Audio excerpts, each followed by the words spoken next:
Magandang araw kapatid. Welcome sa mga panalangin channel. Tayo ay manalangin. Huminga ng malalim at isara mo ang iyong mga mata. Panginoon, sa umagang ito, bago pa sumikat ng lubos ang araw, lumalapit ako sa iyo dala ang puso kong naghahangad ng iyong presensya. Sa gitna ng katahimikan, sa gitna ng tunog ng aking paghinga, alam ko na naririto ka. Alam ko na nakikinig ka. At bago pa man sumambit ang aking labi, alam mo na ang laman ng puso ko. Maraming beses na, Panginoon, tahimik ko lang na ibubulong sa loob-loob ko. Lord, gusto ko lang pong mabless. Hindi ito laging nasasabi ng malakas. Minsan dumadaan lang sa isang buntong hininga. Minsan sa likod ng mga luha na walang nakakita. Pero alam mo ang pananabik na yon. Ang hiling na ang kamay mo'y sumaklaw sa buhay ko. Panginoon, hindi ako nag-iisa sa ganitong damdamin.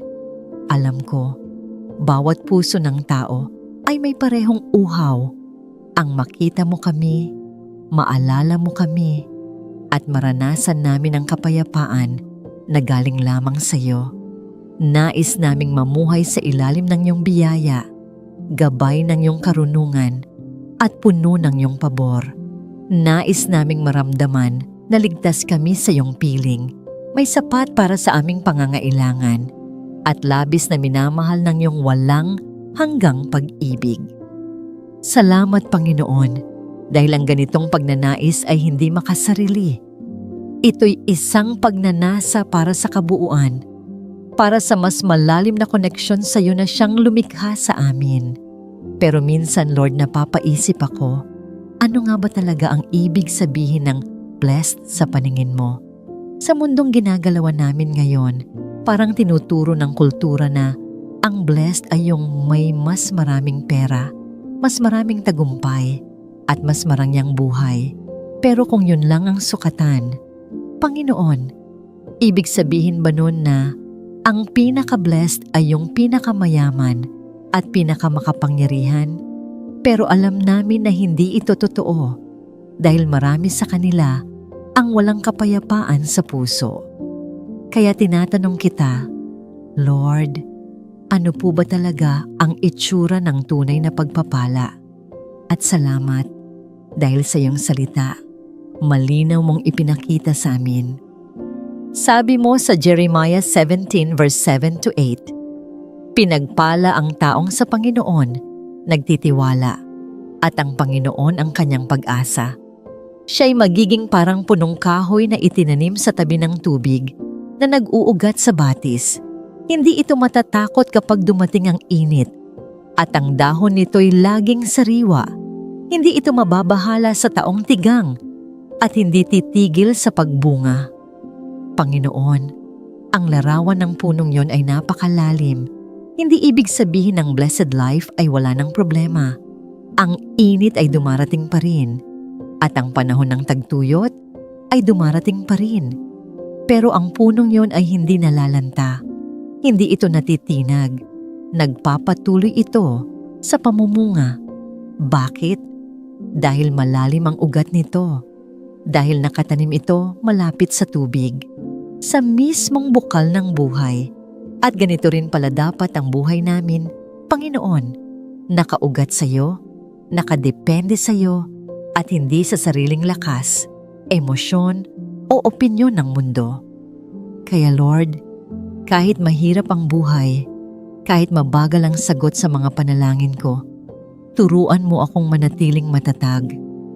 Turuan mo akong hindi matakot, dahil ang ugat ko ay nakakapit sa iyo na kailanman ay hindi nagbabago.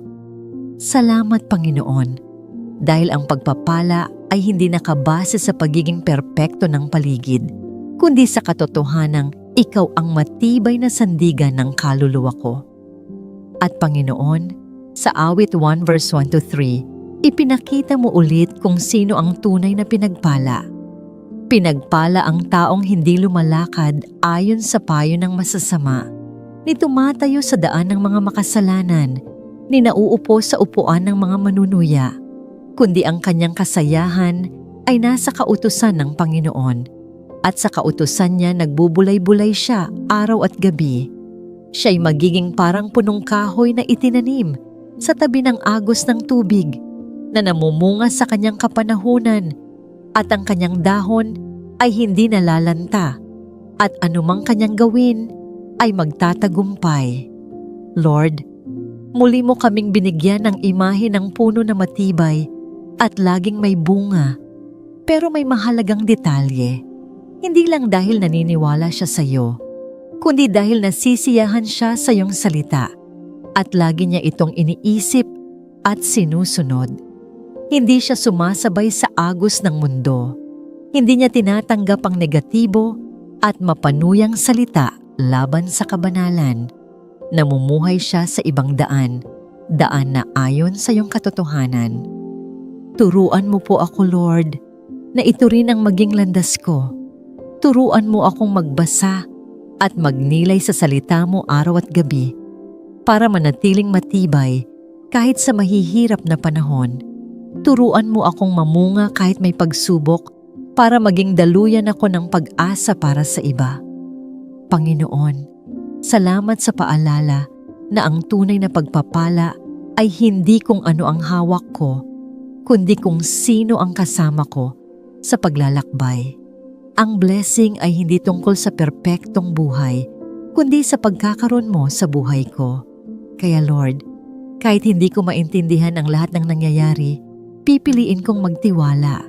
Kahit ang iba ay sumusuko, pipiliin kong manatiling tapat. Kahit minsan may kapalit ang pagsunod, pipiliin ko pa rin ang katotohanan mo. Dahil alam ko, Panginoon, maaari kong makuha ang lahat ng inaalok ng mundo, pero mananatiling hungkag kung wala ka. Pero kung ikaw ang nasa puso ko, sapat ka. Ikaw ang treasure ko. Ikaw ang una kong pag-ibig. Ikaw ang araw-araw kong tinapay. Lord, baguhin mo ang puso ko para mas maging maingat ako sa iniisip at pinapapasok sa damdamin ko. Bigyan mo ako ng discernment para piliin ang mga kausap at usapang magbibigay buhay at magpapatibay ng pananampalataya ko. Tulungan mo akong protektahan ang kaluluwa ko mula sa anumang makasisira sa closeness namin. At Panginoon, tulungan mo akong huwag habulin ang mga bagay-bagay na pansamantala. Huwag akong tumakbo sa mga bagay na hindi magtatagal. Sa halip, hayaan mong ikaw ang habulin ko.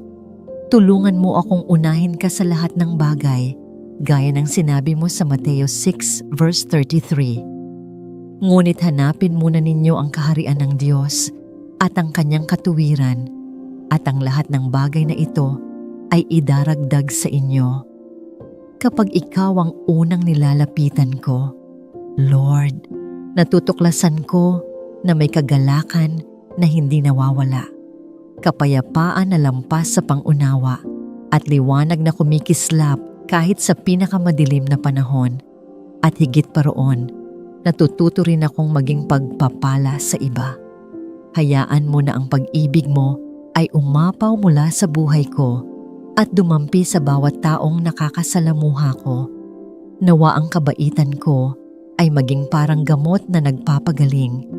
Nawa ang salita ko ay maging daluyan ng pag-asa. Nawa ang pananampalataya ko ay magpalakas sa mga nanghihina. Panginoon, kung minsan mahina ako, pero alam ko na kahit ang bulong ng puso ko, Lord, gusto ko lang pong mabless, ay naririnig mo. Alam ko na nakikita mo ako. Alam ko na tinatawag mo akong mas mapalapit sa iyo.